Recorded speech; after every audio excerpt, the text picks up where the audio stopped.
우리 군산 나사렛 교회 성도 여러분 반갑습니다. 네.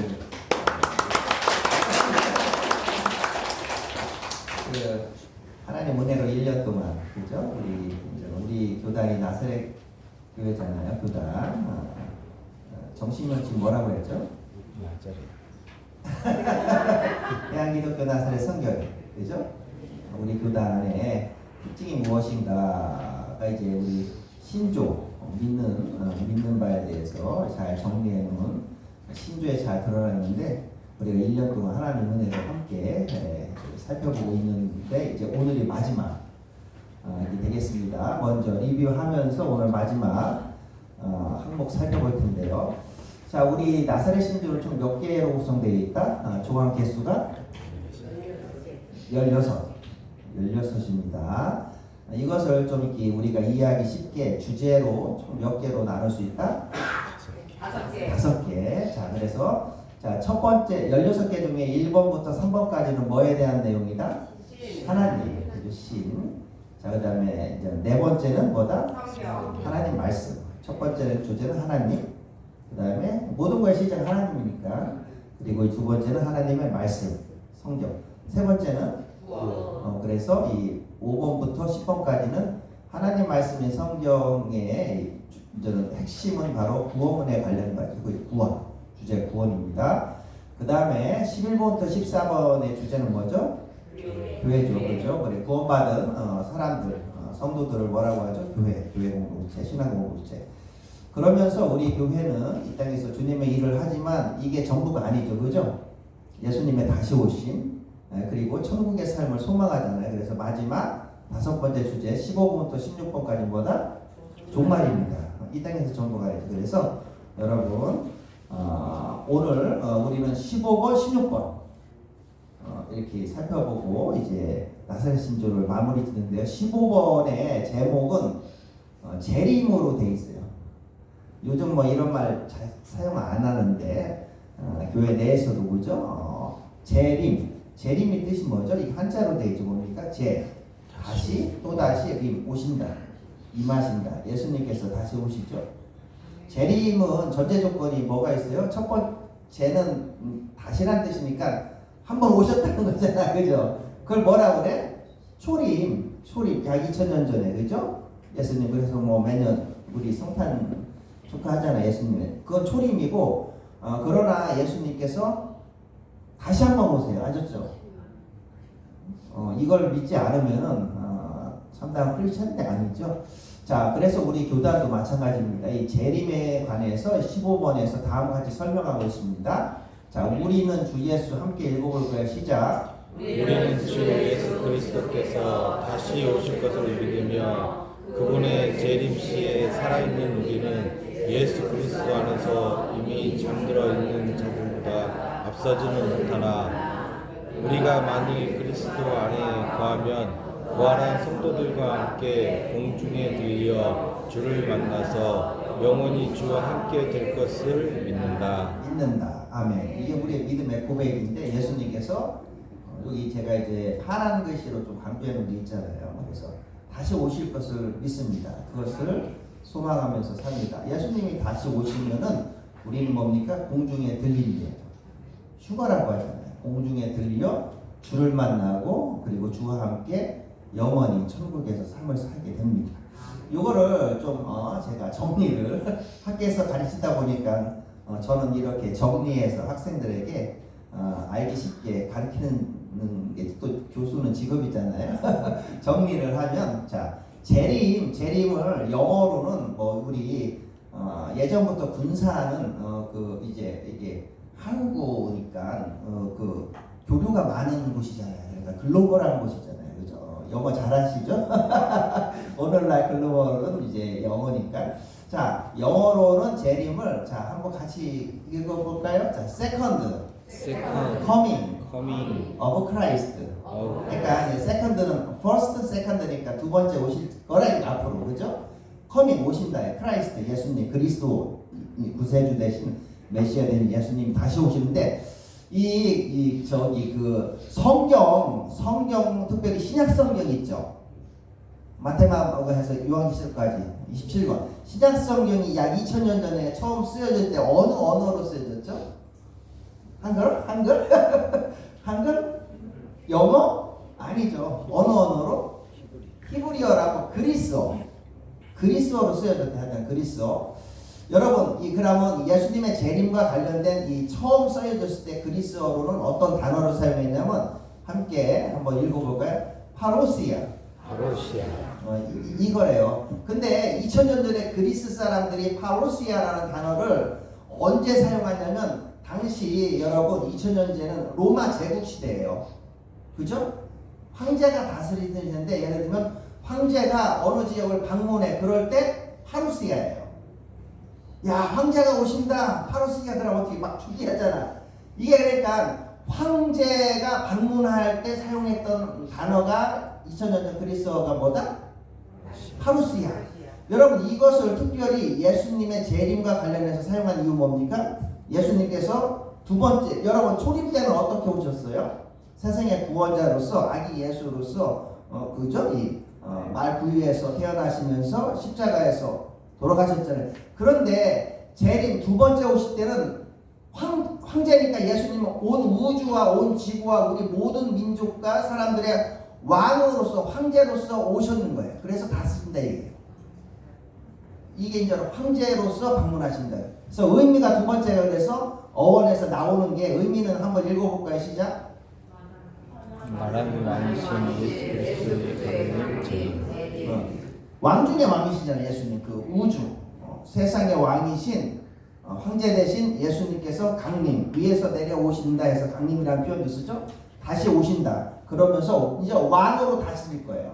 실제적으로 관련된 대표적인 성경 구조는 데살로니가 전서 4장 좀 이따 살펴보고 아까 여러분 요거 우리 요 나사렛 신주에서 이제 이렇게 설명한 거를 그럼 재림의 과정을 좀 더 우리가 알기 쉽게 정리하면 이렇게 돼요.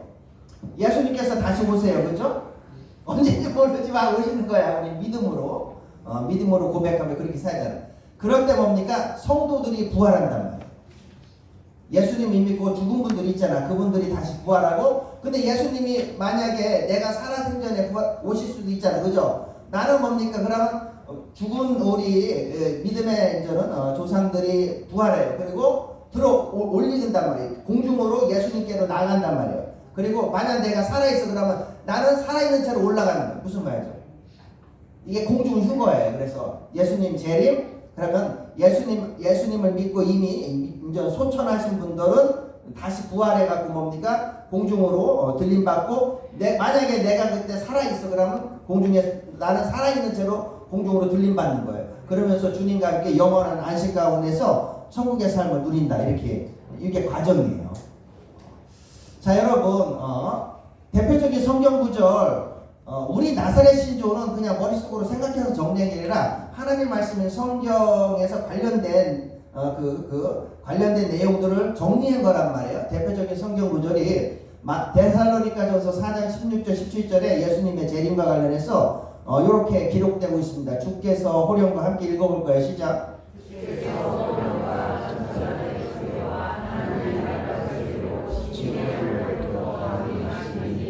그리스도 안에서 죽은 자들이 일어나고 그 후에 우리 살아남은 자들도 그들과 함께 구름속으로 끌려오며 공중에서 주를 영접하게 하시니 그리하여 우리가 항상 주와 있으리라. 아멘. 그냥 믿으면 돼요. 그렇죠? 우리는 그냥 믿으면 되는 거예요. 이 말씀. 여기 예수님이 이제 하늘로부터 강림 재림하세요. 그러면 그리스도 안에서 죽은 자들 이제는 기독교인 중에서 이제는 소천하신 분 있잖아. 그분들이 먼저 부활하는 거예요. 그죠? 그리고 근데 또 이제 그때 또 이제는 내가 살아 있어. 그러면 나는 살아있는 여기 우리 살아있는 자들은 그들과 함께 구름 속으로 이렇게 공중으로 들어오려고 이거 휴거라고 그래. 휴거해서 그때 주를 만난 거예요. 주를 만났고 그 다음에 우리가 주와 함께 항상 영원히 있느니라. 주님과 함께 천국의 삶을 누린다. 이렇게 데살로니가전서 4장에서도 말씀하고 있는 거죠. 그러면 궁금한 게 있잖아요. 그러면 도대체 예수님이 언제 오시냐? 그죠? 예수님이 언제 오시냐? 그죠? 재림. 이거를 어떻게 할 수 있어요? 무엇을 근거로 해서 예수님의 다시 오심을 우리가 이렇게 생각할 수 있을까? 성경 말씀에서 한번 찾아봐야 되는데 성경에는 예수님이 이제 재림, 다시 오시는 정확한 날짜나 시점 같은 거를 기록하고 있다 안 해다? 안 하고 있어요. 그래서 마태복음 예수님께서 직접 이렇게 말씀하셨죠. 마태복음 25장 13절에 그런즉 깨어있으라 너희는 그날과 그때를 알지 못하느라. 그날과 그때는 알지 못하는 거예요. 우리는 단지 뭡니까? 이 데살로니가 4장 같은 말씀을 근거해서 예수님께서 다시 온다는 것을 믿고 준비하면서 항상 영적으로 깨어있으면서 하나님 뜻대로 살아갑니다. 그러면은 우리는 걱정할 필요가 없어요. 왜? 만약에 내가 예수님 재림하기 전에 죽었어. 죽어도 예수님이 다시 재림하실 때 여기 약속하고 있잖아요. 그리스도 안에서 죽은 자들이 먼저 부활한다고 하잖아. 그죠? 부활해서 천국에서 한번 누린다. 만약 예수님이 재림하실 때 내가 살아있어 지금. 그러면 그냥 살아있는 채로 휴거해서 공중에서 예수님을 만나고 그러면서 영원한 천국에서 한번 누린다고. 이렇게 됐든 저렇게 되는 뭡니까? 천국에서 한번 누리잖아. 영원히. 예수님과 함께.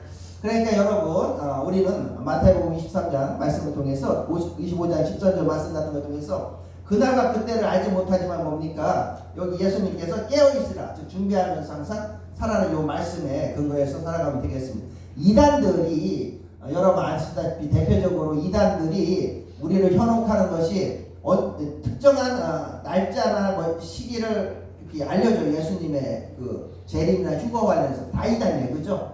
그래서 사회적 무리 일으키는 거 아시죠? 그래서 그런 것들을 앞으로 신앙생활 할 때도 주의하시면 되겠습니다. 그래서 나사렛 신조 16개 중에서 이제 15번째는 제목이 뭐다? 재림입니다. 예수님의 다시 오심. 자, 그러면서 여러분 다시 한번 정리를 하겠습니다. 예수님의 이제는 초림 사건이 있었고 재림 사건 좀 이게 잘 보시나 모르겠는데 여기 밑에 보시면 특별히 예수님의 초림과 재림을 한번 비교를 하는 거예요. 예수님의 초림을 보시면은 구유에 누우신 그죠? 아기 예수로 탄생하셨죠. 근데 재림 때 아기 예수로 오시는 게 아니라 왕으로서 오시는 거예요. 그죠? 그러니까 재림 때는 천군 천사 후일 가운데 왕으로 오시는 거예요. 왕으로 이 세상을 끝내시는 거예요. 두 번째는 초림 때는 어린 양으로 오셨죠. 근데 재림 때는 뭡니까? 황제처럼 오시는 거예요. 바로스야 황제. 세 번째 초림 때는 예수님께서 멸시와 거부를 당하셨잖아요. 근데 재림 때는 모든 민족이 모든 사람들이 왜냐하면 우리가 황제 앞에 다 이렇게 경배하잖아. 무릎 꿇고 똑같은 예수님께 모든 사람이 무릎 꿇고 경배한다. 초림 때는 예수님께서 네 번째 보시면 낮고 비천한 그러한 삶을 사셨어요. 그러나 재림 때는 권세 있고 전능하신 황제처럼 군림하신다. 그 다음에 다섯 번째 초림 때는 죄인들을 위해 죽으시죠. 그죠? 십자가 사건을 통해서. 그러나 재림 때 뭡니까? 죄인들이 심판받는 거예요. 그죠? 심판받는 거예요. 그때는 심판받는 거예요. 그 다음에 여섯 번째 초림 때는 사탄에게 시험을 받으셨잖아요. 그러나 재림 때는 사탄이 무적의 지옥으로 갇히는 영원히 무적행에 갇히게 됩니다. 그 다음에 초림 때는 예수님께서 불의한 세상, 이 죄 많은 세상 가운데서 살아가셨어요. 그러나 재림 때는 이 세상을 뭡니까? 하나님의 말씀 뜻 가운데서 하나님의 영광 가운데서 의의 길로, 선한 길로 인도하시는 거죠. 황제로서 의의 길로, 선한 길로 인도하시러 오시는 거예요. 그 다음에 초림 때는 예수님께서 죄 때문에 죽었다가 다시 살아나셨지만 재림 때는 뭡니까? 우리 같이 믿는 자들과 함께 영원한 통치를 하시는 거예요. 그리고 마지막 초림 때는 특정 지역에서 성육신 예수님께서 아기 예수로서 이스라엘 저기 그죠? 이스라엘 베들레헴에서 그죠? 태어나셨죠. 그러나 그리고 이스라엘 베들레헴 이스라엘 지역에서 이제 활동하셨잖아. 30년 좀 넘게. 그러나 재림 때는 온 천하 사람들이 다 예수님을 알게 되는 거예요. 그리고 온 천하에 자신을 드러내면서 우주의 세상의 황제로서 이제 다스리시는 것이 바로 재림입니다. 그래서 어떤 면에서 성경은 여러분 바로 이런 예수님의 초림과 재림에 대한 이야기를 하고도 볼 수 있는 거예요. 성경 어떤 면에서는 여러분 우리가 알다시피 하나님 말씀이 성경은 총 몇 권으로 되어 있죠? 6권. 자, 예수님 초림이야. 초림 이전에 쓰여진 성경책을 뭐라고 하죠? 옛날 약속이라고 해서 구약 몇 권? 3구, 9구단 27, 3구, 27, 60년. 근데 여러분 바로 성경을 구약과 신약으로 이렇게 나누게 된 것은 바로 기준이 뭐예요? 예수님의 초림 사건이에요. 그리고 여러분 그래서 그래서 예수님의 초림 사건으로서 구약은 예수님께서 이렇게 오신다. 세상의 구원자로 오신다라는 그런 약속의 말씀이 기록된 거예요. 구약, 약속. 초림에 대한 약속의 말씀이 기본적인 구약의 핵심이에요. 그 구약 이야기는. 그래서 자 여기 보시면 구약은 이제는 예수님께서 오신다 이거죠. 이 초림으로 오신다라는 그러한 약속이 되어 있는 거고, 신약 성경은 그 구약에서 이 약속된 이런 예수님의 말씀이 성취됐어요, 안 성취됐어요? 초림이 성취됐잖아. 그래서 예수님이 실제로 초림이 성취돼서 이 땅에서 태어나시고 십자가 사건 중에서 세상을 구원하시고 돌아가신 그리고 승천하신 게 기록되어 있는 거예요. 그래서 신약 성경은 이 초림이 성취된 것이 기록되어 있는 거예요. 특별히 이제는 사복음서 마태, 마가, 누가, 요한에. 그러면서 또 하나를 더 약속하고 있어요. 예수님이 다시 오시는 거예요. 재림. 그러니까 여러분 그래서 기본적으로 구약 성경은 초림에 대한 약속이고 기록되어 있는 거고, 신약 성경은 이 초림이 성취된 게 기록되어 있으면서 또한 재림이 약속되어 있는 거예요. 근데 우리는 이 재림, 이 예수님의 이 재림에 대한 약속이 성취되어 있으면 어떻게 믿어요? 초림이 성취되었기 때문에 재림도 성취된다는 걸 믿는 거예요. 초림이 성취됐잖아. 그 약속이. 그러면 재림도, 그러니까 초림과 재림이 다 성경에 기록되어 있는데 초림이 성취되어 있으니까 그 약속을 그거에 따라서 재림도 성취됨을 믿고 살아가는 거예요. 믿음으로. 자 여러분 그래서 성경은 기본적으로 이렇게 예수님에 대한 기록이고 특별히 예수님의 초림과 재림에 대한 기록이다 이거죠. 요한복음 5장 39절에서 예수님께서 이거에 대해서 이 성경은 예수님에 대한 그 기록이다임을 다음과 같이 말씀하고 계세요. 한번 요한복음 5장 39절 읽어볼 거예요. 너희가 시작. 너희가 성경에서 모세를 생각하고 성경을 선포하거니와 이 성경이 누구에 대해서 여기 우리 시험 볼 때 예전에 그 학교 다니면 밑줄 짝지고 이거 뭡니까 선생님이 그렇게 문제 출제하잖아요. 여기서 이 성경이 내게 대하여 증거하는 거, 내를 밑줄 치면 이게 누구예요? 예수님이죠. 그죠? 이 성경은 예수님에 대해서 증거하는 책인데 특별히 여러분 구약은 특별히 뭐와 관한 예수님의 초림, 예수님의 초림, 신약은 예수님의 재림입니다. 초림이 역사적으로 성취됐기 때문에 우리는 예수님의 재림에 대한 약속도 언젠가는 역사적으로 성취됨을 믿는 거죠. 자, 여러분 요거는 넘어가고, 자 마지막, 자 15번은 재림이에요.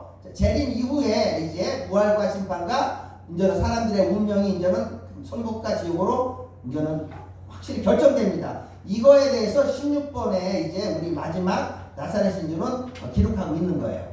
재림 이후에 대해서 이제 재림 이후 부활이 있고 심판이 있고 우리의 운명이 결정되어있다 해서 마지막 16번의 제목은 부활과 심판과 운명이 되는 세 가지가 함께 있습니다. 자, 한번 우리 읽어볼까요? 첫 번째 문단부터 읽어요. 우리는 죽은 자의 시작. 우리는 죽은 자의 부활, 즉 의로운 자나 불의한 자의 몸이 부활하여 그들의 영혼과 결합하여 선한 일을 행한 자는 생명의 부활, 악한 일을 행한 자는 심판의 부활을 하게 될 것을 믿는다. 아멘. 여러분, 예수님 재림 이후에 이제 지금까지 역사적으로 살았던 모든 사람들인데 이제 죽었어. 그럼 다 부활합니다. 알았죠? 근데 예수님 재림하셨을 때 살아있는 사람은 산채로 이제 심판받는 거예요. 근데 예수님을 믿은 사람은 뭡니까? 이제 우리 같이 예수님을 믿는 사람들은 생명의 부활을 하는 거고, 예수님을 믿지 않은 사람은 심판을 받는 거예요. 심판의 부활. 자, 그래서 첫 번째 문단은 부활에 관한 기록이고, 두 번째는 이제 심판에 관한 문단인데, 이렇게 우리는 사람은 이렇게 이제 기록되어 있습니다. 함께 읽겠습니다. 시작. 우리는 사람은 누구나 하나님 앞에 서서 이 생에서 행한 그의 행위에 따라 받게 될 장래 심판을 믿는다. 그리고 하나님 앞에서 심판을 받는다. 이렇게. 그리고 마지막, 그러면서 심판에 따라서 운명이 결정되는 거죠. 그죠? 마지막 운명에 관해서 다음과 같이 저는 기록하고 있습니다. 우리는 우리 주 시작. 우리는 우리 주 예수 그리스도를 구주로 믿고 순종하여 따르는 모든 자에게는 영광스럽고 영원한 생명이 보장되며 끝까지 회개하지 않는 자는 영원히 지옥에서 고통받게 될 것을 믿는다. 부활하여 심판받고 그 심판에 따라서 뭡니까? 여기 이제는 천국 아니면 지옥이 결정되는데 여기 이렇게 이제는 당연히 여러분 우리는 다 천국에서 그죠?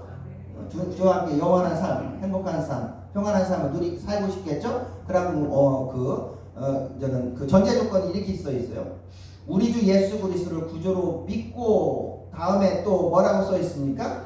순종하여 따르는. 그러니까 우리가 이렇게 마음과 마음으로 말로 입술로 고백하지만 예수님을 주님으로 고백하면서 동시에 그러한 예수님의 말씀대로 삶으로 뭡니까? 살아가야 된다 이거죠. 그럼 우리는 뭐라고 해요? 신행일치라고 해요. 신, 행, 일치. 그죠? 믿는 바와 행동함이 삶이 일치해야 된다. 특별히 여러분 우리 나사렛 교단 같은 이 성결을 강조하는 교단이 있잖아요. 그죠? 장로교와는 달리 성결을 강조하는 교단들은 여러분 한 번 구원은 영원한 구원이 아니라는 건 예전에 한번 우리 신조 때 살펴봤잖아요. 그죠?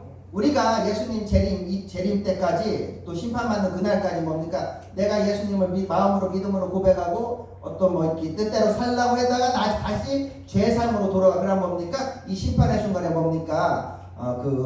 우리는 생명의 부활이 아닌 그 심판, 즉 뭡니까? 지옥의 삶으로 영원한 형벌로 나갈 수밖에 없다. 이게 우리 특별히 성결을 강조하는 교단들은 이걸 믿는 거예요. 그래서 여기서 특별히 강조하는 거예요. 단지 믿음으로만 끝나지 말고 뭡니까? 끝까지 예수님이 다시 오는 그날까지 끝까지 뭡니까? 믿음을 지켜라 이거예요. 그대로 살아라 이거예요. 여러분 믿음과 관련된 그 원래 성경 그 단어가 그 2000년 전에 아까 이제 신약 성경이 그리스어 헬라어로 쓰여졌다고 그랬죠. 그죠? 그죠? 그럼 그리스어로 믿음을 뜻하는 단어가 뭐냐면 두 개가 있대요. 그리스어를 많이 연구하는 사람. 첫 번째는 피스티스. 믿음을 뜻하는 단어가 첫 번째는 자 한번 해볼까요? 피스티스는 뭐냐면 전적인 신뢰야. 예, 그러니까 대충 믿고 이게 아니라 그러니까 성경에서 예수님을 믿는다 할 때 믿음은 예수님에 대한 전적인 신뢰를 갖는 거예요. 첫 번째. 예수님에 대한 전적인 신뢰는 나의 구세주임을 내 삶의 주인이심을 전적으로 신뢰하고 또 두 번째 이 믿음과 관련된 그리스어 헬라어가 하나가 더 있는데 에무나라고 있대. 한번 해보세요. 에무나. 이거는 뭡니까? 끝까지 버티다예요. 그러니까 이 두 개를 여러분 피스티스는 뭐라 뜻이? 전적인 신뢰. 에무나는 끝까지 버티다. 그러니까 합치면 뭐야? 예수님에 대한 전적인 신뢰 속에 재림의 순간까지 심판의 순간까지 끝까지 버티는 게 바로 뭡니까? 믿음이에요. 그래서 그것을 이런 식으로 표현할 수도 있는 거예요. 예수님을 믿고 순종하여 따르는 거 언제까지? 재림의 순간까지, 심판의 순간까지. 그럴 때 뭡니까? 우리에게는 영광스럽고 영원한 생명, 천국이 보장된다라고 인전은 성경도 가르치고 또한 우리 나사렛 신주가 마지막에 이렇게 고백하고 있습니다. 이것도 한번 정리를 해볼까요? 제가 같이 여러분들과. 먼저 부활. 여러분 부활과 관련된 영어 단어는 resurrection이에요. 한번 해볼까요? resurrection. 근데 여러분 이것도 역시 2000년 전에 이 신약 성경이 그리스어로 헬라어로 쓰여졌잖아요. 그리스어로 이 부활과 관련된 단어가 아나스타시스라고 해요. 한번 해볼까요? 아나스타시스. 아나스타시스는 이제는 이거는 위로라는 뜻이고 또 다시라는 뜻이고 스타시스는 세우는 그러니까 다시 세우는 거예요. 다시 죽은 사람을 일으켜 세운다. 일으켜 세워진다. 그래서 우리가 이제는 부활한다 의미는 영생하는 영육의 존재로 다시 살아나는 거예요. 영과 육이 합쳐지는 거예요. 부활의 순간에 이 육신 눈에 보이는 육신과 보이지 않는 영이 합쳐지는 거예요. 예수님 재림 이후에. 그래서 부활한다는 말은 영생하는 영원히 저는 살아가는 거예요. 이제는 더 이상 부활 이후에는 천국의 삶 속에서는 죽진 않는 거예요. 그죠? 그래서 영생하는 영과 육의 존재로 다시 살아나는 것이다. 그래서 성부는 좀 이따 보고 마지막 가정 한번 볼게요. 우리가 이제는 죽잖아요. 예수님이 이제 재림하실 때 내가 이제 살아있지 않는 한은 이제 죽을 거잖아, 그지? 죽잖아, 사망. 그러면 영육이 분리되는 거예요. 영과 육이 분리돼. 그래서 육신은 예를 들면 뭐 요즘은 화장도 하고 어떤 분은 수목장도 하고 어떤 분은 뭐야 그 매장도 하는데 예를 들면 매장이라면 이제 우리가 매장 땅에 하면은 내 육신은 뭡니까 이제는 흙으로 부패되는 거야. 그래서 마치 흙의 일부처럼 돼버리잖아, 그죠? 육신은 그렇게 되는 거예요. 그렇지만 영혼은 여전히 살아있는 거예요. 왜냐하면 영혼은 영존하는 존재를 하나님께서 창조하셨기 때문에 영혼은 영존하고 있다가 예수님의 재림 이후 어떻게 이게 우리가 이제 부활하면서 우리 인간이 이제 육신과 영혼이 다시 결합이 되는 거예요.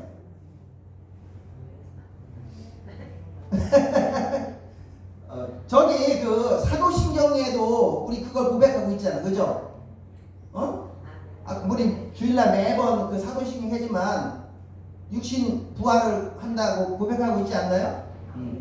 이게 기독교 정통신앙이니까. 기독교 정통신앙은 여러분 죽고 영육이 분리돼요. 우리 육신은 썩어서 이렇게 일시적으로 되고 영혼은 영존하고 있다가 재림 이후에 다시 뭡니까? 나의 영혼과 육신이 결합돼요.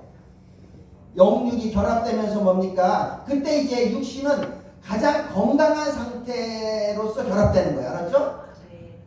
그러면서 이제 뭡니까? 이제 하나님의 심판대에 서는데 당연히 우리가 예수님을 믿었고 예수님 말씀대로 살았으면 뭡니까? 생명의 심판으로서 천국의 삶으로서 이제 하나님께서 우리들에게 뭡니까? 이제 인도하시는 거예요. 거기서 가장 건강한 이 육신의 상태로서 이제 영혼, 예수님, 하나님을 믿고 따르는 그런 영혼의 상태 속에서 천국의 삶을 누린다 이거죠. 이게 바로 여러분 또 우리 나사렛 신주에서도 이런 기독교 정통신앙을 다시 한번 강조하고 있습니다. 한번 관련된 성경 구절 한번 볼까요? 고린도전서 15장 20절. 그러나 시작.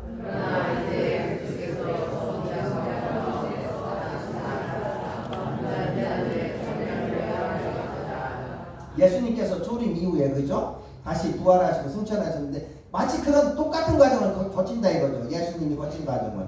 우리도 다시 뭡니까? 그래서 잠잔다 이렇게 표현한 거예요. 표현하고 있지 않습니까? 다시 부활해서 영원한 삶을 산, 영과 육이 결합되면서 영원한 삶을 산다. 가장 건강하고 가장 행복한 상태로서 살아가는 게 천국의 삶이다 이거죠. 또한 관련된 성경 구절 히브리서 9장 27절 28절 함께 또 읽어볼까요? 한 번 죽는 것은 시작. 한 번 죽는 것은 사람에게 당하신 것이요 그 후에는 심판이 있으니 이와 같이 그리스도와 한 사람에게 당하셨고 한 번에 심판하셨고 두 번에 이르게 하기 위하여 죄와 상관없이 자기를 바라는 자에게 두 번째 나타나시니라. 아멘. 그죠? 여기 그래서 예수 그리스도께서 단번 이건 초림과 관련된 거죠. 단번에 자신을 이제는 어린 양으로서 인류의 구원 제물로서 드려 이건 초림인데 또 나중에 뭡니까? 예수님을 바라는 사람들에게 두 번째 나타나신 재림 사건 통해서 이제는 심판이 있고 영생과 영벌로 나뉘게 된다. 여러분. 자, 이렇게 해서 우리가 이제 1년 동안 여러분 그죠? 조항 이 나사렛 신조를 살펴봤어요. 그죠? 한번 여러분 살펴봤는데 오늘 이제 마지막으로서 15번, 16번 재림과 또한 저는 재림과 또한 15번이 뭐였죠? 재림이었죠. 16번이 뭐였죠? 부활, 심판, 운명을 살펴봤는데 이 15번, 16번 같은 경우는 그냥 한 단어로 종말이라고 하셨어요. 언젠가는 모든 것이 끝난다 이거죠. 그러면서 새로운 삶이 펼쳐진다 이건데 그러면서 이제 오늘 이제는 마지막이니까 제가 이렇게 정리를 하겠습니다. 특별히 이제 오늘과 관련해서 우리 기독교는 종말론을 믿는 거예요. 그죠? 언제가 모든 것이 끝난다. 그죠? 예수님 재림 후에 모든 것이 끝이고 새로운 삶이 펼쳐지는 거예요. 새하늘과 새 땅이. 그래서 이제 하나님께서 우리 역사, 우리 삶을, 우리 역사를, 인류의 삶을 다음 같은 과정으로 이끄시고 되는 거예요. 종말의 과정이 이렇게 되는 거예요. 여러분 다 알다시피 먼저 하나님이 창조하셨죠. 응? 죄로 인해서 근데 타락됐죠. 이 타락된 이 세상과 사람들을 인류를 구원하시기 위해서 예수님께서 초림하신 거야. 초림 여기 있잖아. 초림. 그러면서 구속은 구원이란 말. 그래서 초림을 통해서 우리가 구속받고 구원받을 수 있는 거예요. 그리고 그러고 뭡니까? 계속 이 구속과 구원의 역사를 이제는 이 활동을 위해서 하나님께서 부르신 사람들을 우리는 기독교인 신앙공동체 교회라고 하는 거예요. 그래서 교회를 중심으로 우리 크리스찬들을 중심으로 하나님의 구원의 역사를 세상에 계속 전파하는 거예요. 그게 다른 말은 뭐냐면 예수님께서 다시 오신다 이거예요. 그리고 심판하는 순간이 있다. 그러니까 그때까지 뭐다? 깨어 있으면서 또 예수님 믿도록 우리가 전해야 되는 거예요. 다른 말로 전도와 선교를 하는 거예요. 그렇죠? 그러다가 어느 순간 뭡니까? 이렇게 계속 하나님께서 기회를 주시는 거잖아요. 그죠? 모든 민족이 예수님 믿도록. 그러다가 어느 순간에 다시 예수님께서 뭐 하신다? 재림하시고 이때는 뭡니까? 끝나는 거예요. 더 이상 기회가 없는 거예요. 그러면서 재림하시면서 이제 예수님께서 뭡니까? 재림하시고 이제 심판의 역사가 있는 거예요.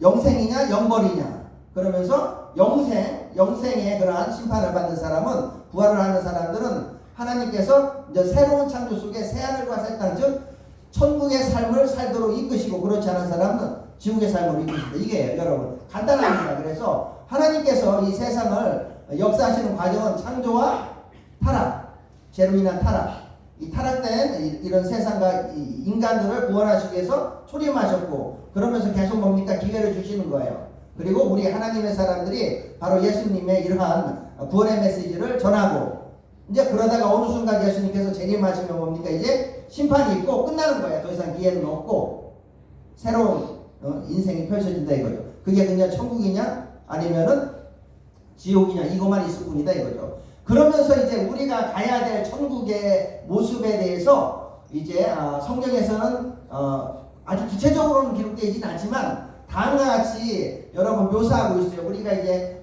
살아가야 될 천국의 삶에 대해서 요한계시록 21장 4절, 저기 조그맣게 검은 저기로 된 성경 구절 한번 볼까요? 모든 눈물을 시작. 모든 눈물을 흘리면서 아까같이 다시는 사랑이 없고 애통하는 마음이나 감사하나 아무것도 하지 아니하리니 성도의 다 이게 새로운 창조, 천국의 삶이죠. 여기 보시면 사망도 없고, 그죠?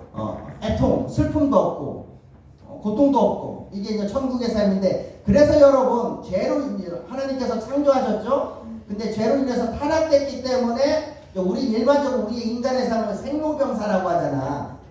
태어나고 늙으면서 이제 병들고 죽잖아. 이제는 예수님 재림 이후에 천국에서는 생만 있는 거예요. 노병사가 없는 거예요. 무슨 말이죠? 노병사는 죄 때문에 지금 우리 삶에 있는 거예요. 성경에 따르면. 그래서 저는 예수님에서 이제 새 창조, 새로운 탄생 있잖아. 영적으로 구원받고. 그러면 그 가장 건강하고 행복한 상태로 쭉 사는 게 바로 뭐다? 새 창조의 삶, 새 하늘과 새 땅에서 삶, 천국에서 삶이다 이거죠. 네. 자, 그러면서 이제 우리는 얼마나 복받은 사람들입니까? 그죠? 네. 예수님이 내가 살아생전 재림하시나, 내가 죽은 다음에 재림하시나, 어찌됐든 우리는 뭡니까? 생명의 부활을 통해서 이제는 천국에서 영원한 행복한 건강한 삶을 누리잖아요. 근데 이제 안타까운 사실은 그렇지 못한 사람들이 많다 이거죠. 누구부터 시작해서 나의 가족부터 시작해서 친구부터 시작해서 친지부터 시작해서 주변에 많은 사람들, 그죠? 그럼 어떻게 해야 되겠어? 우리가 개인적으로 깨어서 근신하면서 영적인 성장과 성숙을 이루어 나갔지만 동시에 뭡니까? 아직 믿지 구원받지 못한 사람들, 예수님 재림 이후에 우리는 생명의 부활하지만 어떤 사람들은 멸망의 부활을 하잖아. 그죠? 그런 사람들에게 뭡니까? 그런 사람들은 생명의 부활할 수 있도록 예수님을 전해야 되겠죠. 구원의 지식을. 그래서 이 종말을 대비하는 삶은 다른 게 아니에요. 개인적으로는 깨어 근신하는 것이지만 동시에 뭡니까? 전도하는 인생이에요. 이거는 제가 이렇게 표현한 거야. 우리가 그럼 예수님의 재림을, 이 종말을 어떻게 잘 대비할 것인가? 성경에 따르면 첫 번째는 성결한 삶을 살면 되는 거예요. 내가 죄짓지 않고 구원에서 떨어지지 않도록. 성결이라는 건 거룩한 삶이잖아요. 영적인 성장과 성숙을 누리면서, 그거는 나 자신과 관련해서요. 그죠? 내가 거룩한 삶을 사는 거야. 그죠? 그러면 이거는 나 자신과의 관계고 다른 사람들과의 관계 속에서는 전도하면서 사는 거예요. 이게 종말의 대비예요. 왜? 그들도 뭡니까? 생명의 부활을 할 수 있도록. 한번 볼까요? 그래서 종말을 대비했으면 첫 번째는 뭐다? 성결한 인생이다. 예를 들면 데살로니가 5장 23절에서 성결한 삶을 살아라 이렇게 말씀하고 있습니다. 한번 평강의 하나님이 한번 읽어볼까요? 시작. 평강의 하나님이 친히 너희를 온전히 거룩하게 하시고 또 너희의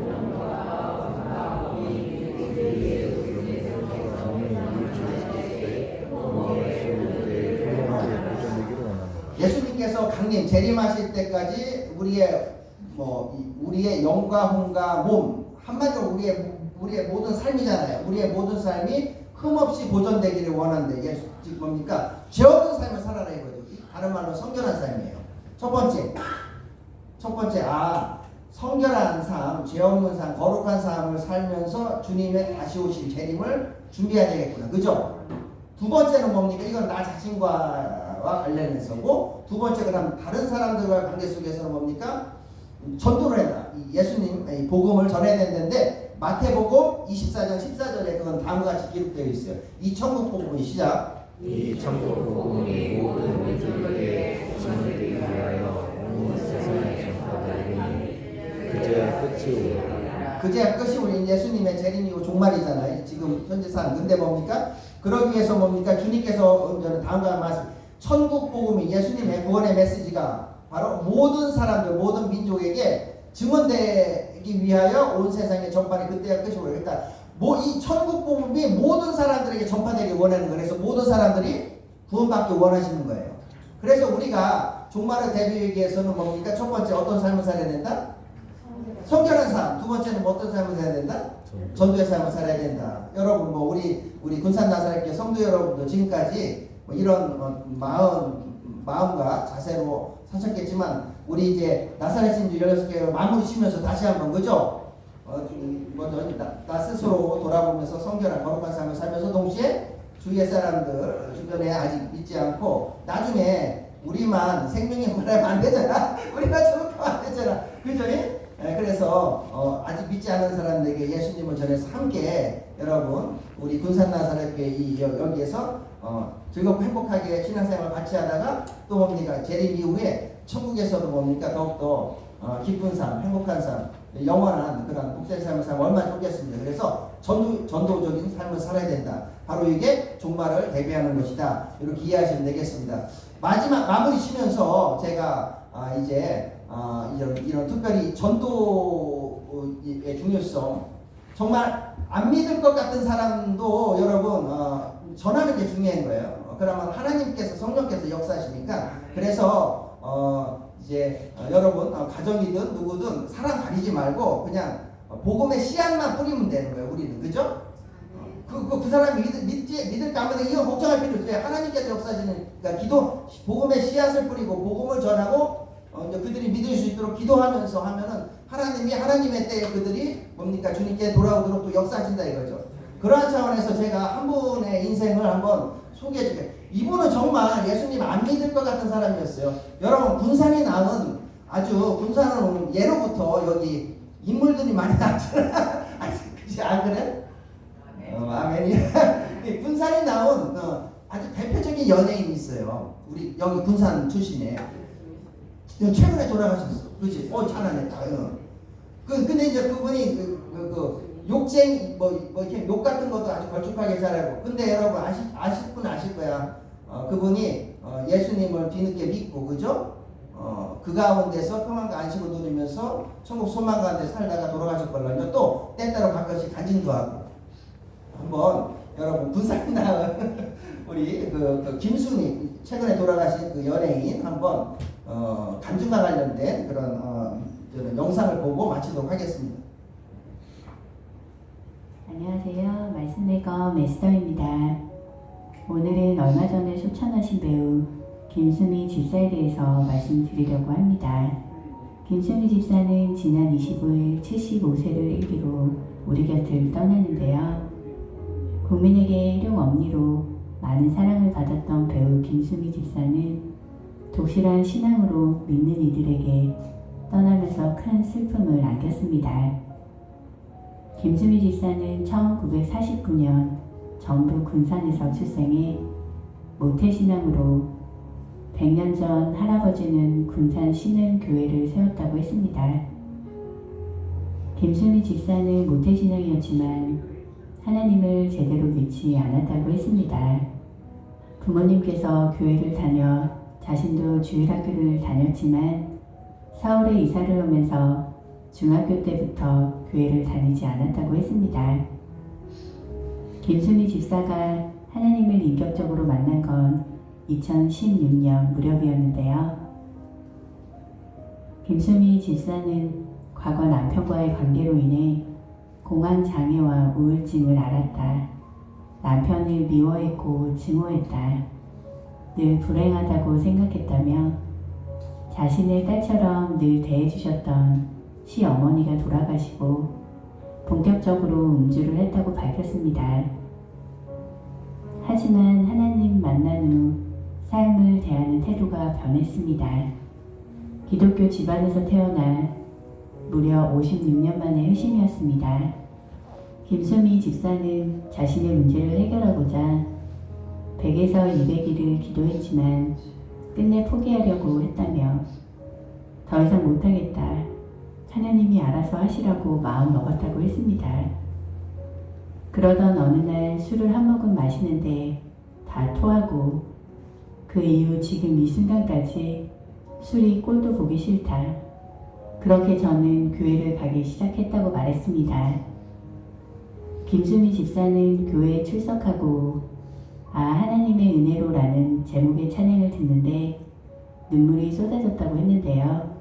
주님을 알고 하나님을 믿고 나니 남편에 대한 미움이 눈 녹듯 사라지고 들에 치근해졌다고 했습니다.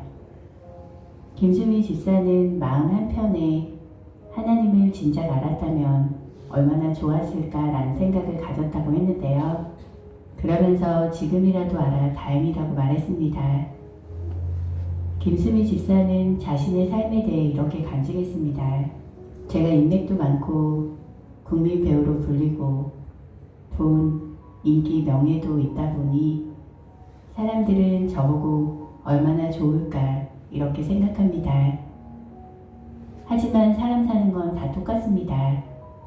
20년 전 주님을 만났으면 좋았을 텐데 지금이라도 알아서 다행입니다. 일단 하나님을 만나면 마음이 편안해집니다. 환경은 똑같은데 제가 달라집니다. 과거에 저는 늘 공황장애가 있고 불안하고 하늘은 잿빛이었습니다.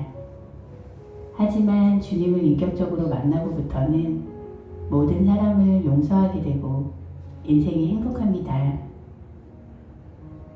김수미 집사는 배우로서 인정받고 잘 나갈 때 왜 나는 행복하지 않고 기쁨이 없을까? 인생이 이게 뭐지? 라고 물었다고 했습니다.